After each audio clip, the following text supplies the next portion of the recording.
Hello friends, welcome to Bright Purse Academy. Friends, आज हम लोग अपनी एमसीक्यूज़ की सीरीज़ को आगे बढ़ाते हुए कुछ न्यू क्वेश्चंस देखेंगे। ये क्वेश्चंस आपके अपकमिंग एग्ज़ाम एलटी यूके का है, जो उसमें काफ़ी बेनिफिशियल रहेंगे। सो आपको फ्रेंड्स हमारी क्लासेस अच्छी लग रही हो, हेल्पफुल लग रही हो, तो हमारे चैनल को सब्सक्राइब करिए एंड वीडियोज़ को लाइक एंड शेयर करिए। आपके एग्ज़ाम्स तक हम कोशिश करेंगे इसे आपको सीरीज़ प्रोवाइड करते रहें, तो हमारे चैनल को सब्सक्राइब करिए एंड वीडियोस को ज़्यादा से ज़्यादा लाइक एंड शेयर करिए। ये आपके लाइक एंड शेयर हमारे मोटिवेशन को बढ़ाते हैं, जिससे हम आपके लिए और अच्छा कुछ लाने का प्रयास करते हैं। चैनल फिर चलते हैं अपनी एमसीक्यूज़ की तरफ। चलिए फ्रेंड्स, आज देखते हैं हमारे पास क्या क्वेश्चंस हैं। क्योंकि हमने डिफरेंट मीडियम से, सोर्सेज से लेकर आपके लिए कलेक्ट करके तैयार किया है। ये सब आपके एग्ज़ाम्स पॉइंट से काफ़ी बेनिफिशियल रहेंगे। तो चलिए देखते हैं आज क्या क्वेश्चन है हमारे पास। So our first question is hagiography are written on. Hagiography किसके ऊपर लिखी जाती है? A, the life of marginals, B, the life of subalterns, C, the stylised lives of Christian saints, D, none of these. चलिए बताइए हैगियोग्राफी किसके ऊपर लिखी जाती है। आई होप आपने सोच लिया होगा। Our right answer is C, the stylised lives of Christian saints. Christian saints जो होते हैं उनकी लाइव्स के ऊपर ये हैगियोग्राफी लिखी जाती है। मीन्स इक्लीजियास्टिकल लीडर्स के ऊपर ये हैगियोग्राफी लिखी जाती है, उनके ऊपर ये लिखा जाता है, जिसको हम हैगियोग्राफी कहते हैं। क्लियर? चलिए नेक्स्ट क्वेश्चन क्या है। फ्रेंड्स, अपने आप क्वेश्चंस काउंट करते रहिएगा, फिर हमें कमेंट बॉक्स में ज़रूर बताइएगा कि आपके कितने आंसर सही होते हैं। चलिए हमारा नेक्स्ट क्वेश्चन क्या है। What is the form of Wordsworth's poem the solitary reapers. Wordsworth की जो पोएम है उस सॉलिटरी रीपर, उसका फॉर्म क्या है? चलिए बताइए। A, lyric, B, sonnet, C, ode, D, ballad. चलिए इसका राइट आंसर क्या है बताइए। So right answer is D, ballad. हमारा राइट आंसर क्या है? D, ballad. चलिए नेक्स्ट क्वेश्चन क्या है। नेक्स्ट क्वेश्चन है हमारा, a 14 lines poem in iambic pentameter consisting of 3 quatrains and concluding a couplet is known as। ये क्वेश्चन हमने बहुत डीप में आपको लास्ट वीडियो में समझाया है। चलिए इसका आंसर दीजिए क्या है। ए, शेक्सपियरियन सोनेट, बी, बैलेड, सी, एलिजी, डी, लिरिक। चलिए इसका आंसर बताइए। आई होप आपने सोच लिया होगा। तो our correct answer is A, Shakespearean sonnet. Shakespearean sonnet में हमारे 3 क्वार्टर्स होते हैं एंड अ कपलेट। क्लियर? चलिए next question. Next question is which is not a part of the structure of the classic ode. इनमें से कौन सा part है जो क्लासिक ओड का स्ट्रक्चर नहीं है? ए, स्ट्रोफी, बी, एंटी स्ट्रोफी, सी, एक्लॉग्स, डी, एपोड। चलिए बताइए इसमें से क्या होगा जो कि आपका क्लासिक ओड का पार्ट नहीं है। आई होप आपने सोच लिया होगा। तो right answer is C. So our right answer is C. C is the right answer. आपका जो ए है ये आपका स्ट्रॉफी जो आपको ओड में मिलता है, एंटी स्ट्रॉफी भी मिलता है, एपोड भी मिलता है, बट ये एक्लॉग्स होता है, एक्लॉग्स है। एक्लॉग्स जो है हमें ओड में नहीं देखने को मिलता। ये एक तरह की पोएम होती है। कैसी पोएम? पेस्टोरल पोएम होती हैं। तो ये आपको ओड के स्ट्रक्चर में नहीं मिलेगा। तो आवर राइट आंसर इज क्या हुआ? सी, एक्लॉग्स, जो कि हमें ओड में, क्लासिक ओड में नहीं मिलता देखने को। क्लियर? चलिए next question. Which of the following is not a non fictional genre. बताइए। ए, डायरीज, बी, ऑटोबायोग्राफी, सी, रोमांस, डी, मेमोयर्स। तो बताइए इसमें से राइट आंसर क्या है। इनमें से कौन है जो आपका नॉन फिक्शनल जॉनर नहीं है? चलिए बताइए। So our right answer is C, romance, जो कि आपका नॉन फिक्शनल जॉनर नहीं है। और राइट आंसर इज क्या हुआ? Romance. So our right answer is C, romance is the right answer. Next question क्या है। Gitanjali in English was published in. Gitanjali जो है वो इंग्लिश में कब पब्लिश हुई है? चलिए बताइए। This is the famous work of Rabindranath Tagore. ये रविन्द्रनाथ टैगोर जी का वर्क है। तो बताइए ये इंग्लिश में कब पब्लिश हुई है। ए, 1911, बी, 1912, सी, 1913, डी, 1914। यहाँ 14 होना चाहिए, 13 लिख गया है। 2 बार ऑप्शन हो गया। तो चलिए हमें राइट आंसर बताइए कि आपका राइट आंसर क्या है। गीतांजलि कब पब्लिश हुई है इंग्लिश में? So our right answer is B, 1912। 1912 में गीतांजलि जो है इंग्लिश में पब्लिश हुई है एंड 1913 में इनको नोबेल प्राइज़ मिला है। ओके चलिए, सो आवर राइट आंसर इस क्या हुआ इसका 1912। यहाँ ऑप्शन में भी यहाँ बी हो जाना चाहिए, यहाँ पे ए हो गया है तो बट 1912 इज़ राइट। चलिए next question, who among the following writers was university professor of English. English के प्रोफेसर थे यूनिवर्सिटी में, कौन थे इनमें से? चलिए बताइए, A Kamala Das, B Nissim Ezekiel, C Mulk Raj Anand, D none of these. बताइए इसका right answer. So right answer is B Nissim Ezekiel. Nissim Ezekiel जो थे वो यूनिवर्सिटी में इंग्लिश के प्रोफेसर थे। Clear, our right answer is B Nissim Ezekiel. ये जो नसीम जैकिल थे ये बॉम्बे यूनिवर्सिटी के मीठीबाई कॉलेज में प्रोफेसर रह चुके हैं एंड इनके फादर भी बॉटनी के प्रोफेसर थे बॉम्बे यूनिवर्सिटी के विल्सन कॉलेज में। Clear, so our right answer is B Nissim Ezekiel. चलिए next question, Novum Organum by Francis Bacon was written in. Novum Organum जो फ्रांसिस बैकन का वर्क है किस लैंग्वेज में लिखा है? A French, B Latin, C Greek, D German. चलिए बताइए। So our right answer is B Latin. Latin में ये वर्क नोवम ऑर्गनम किसमें लिखा है? लैटिन लैंग्वेज में लिखा है। So our right answer is B Latin language. Clear, चलिए next question, who called Francis Bacon jestingly little lord keeper. किसने कहा था फ्रांसिस बैकन को मजाक में लिटिल लॉर्ड कीपर? चलिए बताइए, A the prince, B the king, C the queen, all the above. चलिए आंसर बताइए। So our right answer is C the queen. The queen is our right answer.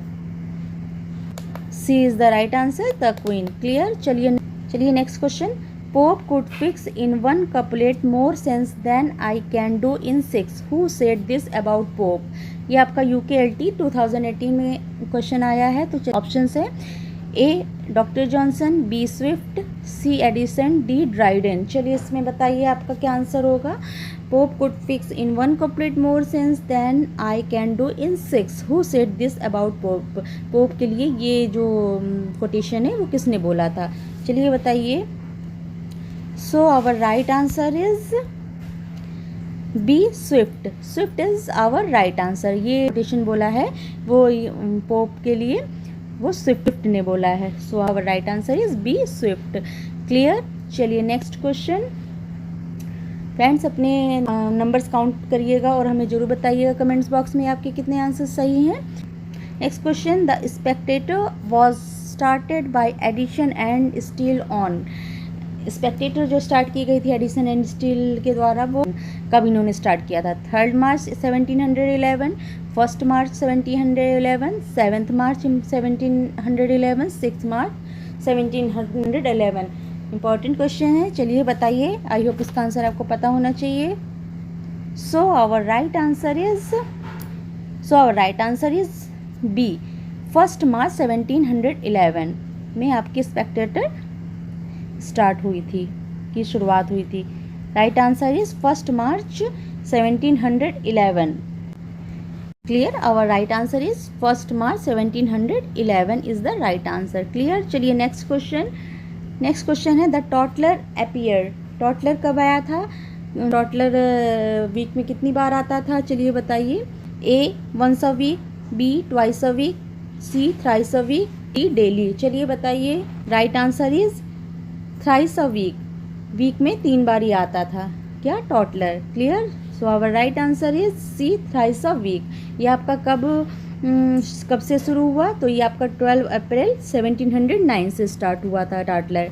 Clear, चलिए next question, university wits also called. University wits को और क्या कहते थे? A Oxbridge, B Cambridge scholar, C Oxford scholar, all of these. Oxbridge scholar, Cambridge scholar, Oxford scholar या all of these, इसमें से क्या कहा जाता था यूनिवर्सिटी विट्स को? So our right answer is A Oxbridge. Oxbridge is the right answer. Oxbridge से क्या मतलब है, जो इस यूनिवर्सिटी वेट्स क्या थे वो ज़्यादातर ऑक्सफोर्ड यूनिवर्सिटी या फिर कैम्ब्रिज यूनिवर्सिटी के पढ़े हुए थे, तो उसी से मिलकर आपका बन गया ये ऑक्सब्रिज। ऑक्स हो गया ऑक्सफोर्ड, ब्रिज हो गया आपका कैम्ब्रिज से ले लिया तो कैम्ब्रिज हो गया, तो ऑक्सब्रिज स्कॉलर्स क्या कहलाए, यूनिवर्सिटी वेट्स। तो इसी से आपका बन गया Oxbridge scholar and that is called university wits. Clear, university wits को ऑक्सब्रिज स्कॉलर भी कहते हैं। चलिए next question, which critic called 18th century age age of prose. Age of 18th century का एज ऑफ प्रोज किस critic को कहा जाता था? A doctor Johnson, B Hudson, C Matthew Arnold, D John Ruskin. चलिए बताइए इसका answer. Age of prose, 18th century का एज ऑफ प्रोज हम किसको कहते हैं? चलिए बताइए। So our right answer is C Matthew Arnold. Right answer is C Matthew Arnold. Clear. चलिए next question, when did Ernest Hemingway get the Nobel prize for literature. Ernest Hemingway को Nobel prize कब मिला था? A 1923, B 1924, C 1948, D 1954। चलिए बताइए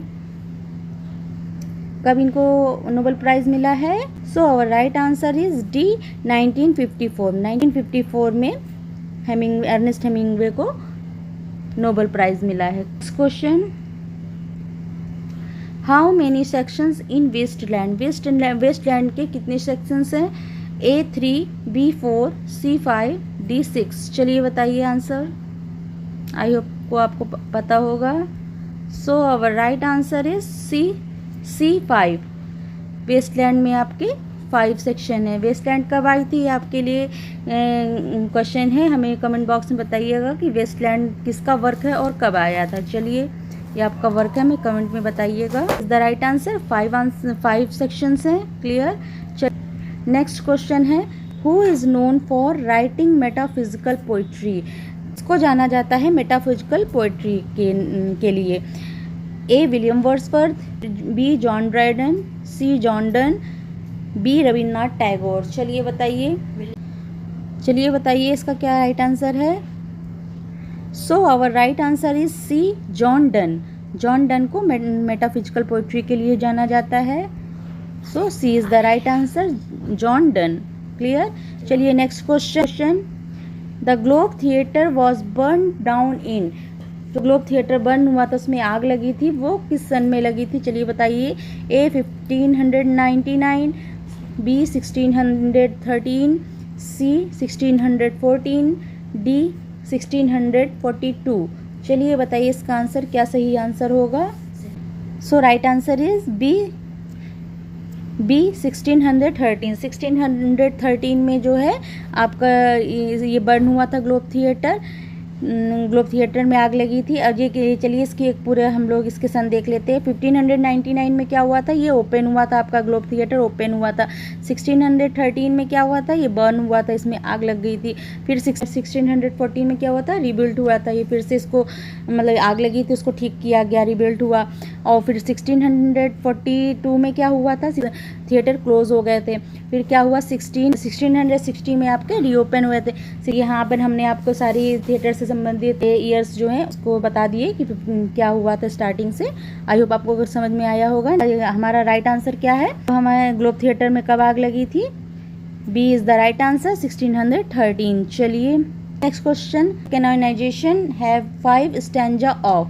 ए 9 lines each, B 10 lines each, C 11 lines each, D none of these. चलिए इसमें से बताइए क्या करेक्ट आंसर है। 5 स्टैंजाज है कैनोनाइजेशन में, वो कितने लाइन्स के हैं? आंसर दीजिए। So our right answer is A 9 lines each. और एक स्टैंजा में आपके 9 लाइन्स होगी, तो 9 × 5 = 45।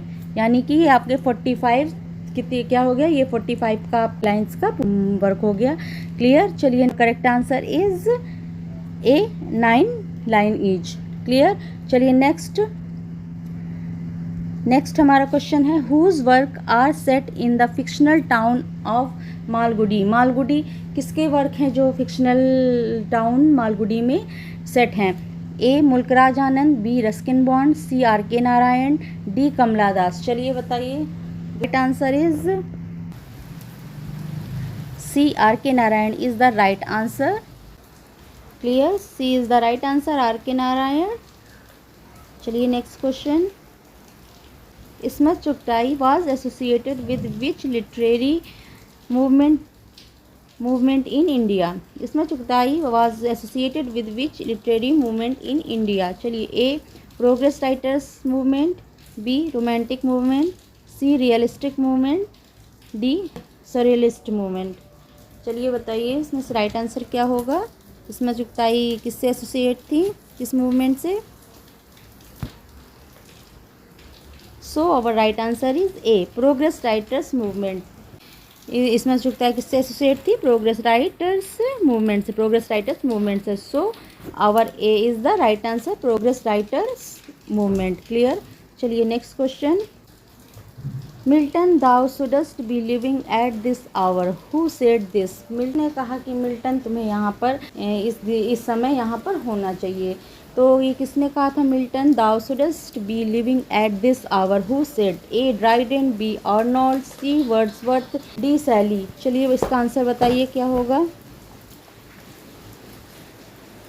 सो our right answer is C Wordsworth. ये आपके किसने कहा है, वर्ड्सवर्थ ने कहा है। Right answer is C Wordsworth. So अब right answer is C Wordsworth. Wordsworth ने किसमें कहा है, अपने लंदन 1802 जो इनका वर्क है उसमें कहा है। इस लाइन को किसके लिए कहा है, मिल्टन के लिए कहा है वर्ड्सवर्थ जी ने। चलिए next question. What is the major theme explored in Untouchable. जो अनटचेबल की मेजर थीम है वो क्या है, चलिए बताइए। A love and redemption, B social injustice and discrimination, C political revolution, D economic inequality. चलिए बताइए इसका answer. Our right answer is B social injustice and discrimination. So B is the right answer. Social injustice and discrimination is the right answer. B is the right answer. Clear. चलिए next. I am the poet of body, I am the poet of soul, who said. किसने कहा था I am the poet of body and I am the poet of soul, ये किसने कहा है। A Robert Frost, B Emily Dickinson, C Walt Whitman, D E Cumming. चलिए बताइए। So our right answer is C Walt Whitman. Walt Whitman ने कहा I am the poet of body and I am the poet of soul. Walt Whitman को हम लोग poet of America, poet of democracy भी कहते हैं, ये हमने लास्ट वीडियो में आपको बताया था। चलिए so our right answer is C Walt Whitman. Clear. चलिए next question, next and last question. For a handful of silver he left us, who said this line about Wordsworth. कुछ मुट्ठी भर silver के लिए वो हमें छोड़ गए, तो who said this line about William Wordsworth. किसने कहा इन लाइन्स को विलियम वर्ड्सवर्थ के लिए। A William Shakespeare, B Robert Browning, C Alfred Tennyson, D John Dryden. चलिए बताइए इसका answer. Right answer is B Robert Browning. Robert Browning ने कहा for a handful of silver he left us. किसके लिए कहा, विलियम वर्ड्सवर्थ के लिए कहा। लॉस्ट लीडर में कहा था इन्होंने, रॉबर्ट ब्राउनिंग ने। Clear. So our right answer is B Robert Browning. So friends, ये कुछ हमारे आज MCQs थे, आपको आई होप समझ में आए होंगे एंड आपके एग्जाम पॉइंट से भी काफ़ी बेनिफिशियल रहेंगे। हमको जरूर बताइएगा कमेंट में कि आपके कितने सही रहे आंसर्स। फिर अगर आपको ये क्वेश्चंस अच्छे लग रहे हो, आपको चाहते हो हम इस तरह की सीरीज़ को आपके एग्जाम्स तक चलाते रहें, तो हमारे चैनल को सब्सक्राइब करिए एंड वीडियोज़ को ज़्यादा से ज़्यादा लाइक एंड शेयर करिए। भी क्वेरीज हो तो आप हमें कमेंट सेक्शन में बता सकते हैं। नोटिफिकेशन बेल को प्रेस करना ना भूलें, जिससे हमारे नोटिफिकेशन आप तक पहुंच सके। चलिए फ्रेंड्स, तो हमारे चैनल को लाइक, सब्सक्राइब एंड शेयर करिए। चलिए फिर मिलते हैं फिर नए MCQs के साथ। तब तक पढ़ते रहिए एंड अपनी प्रिपरेशन को अच्छे से करते रहिए। Okay, thank you, thanks for watching, thank you.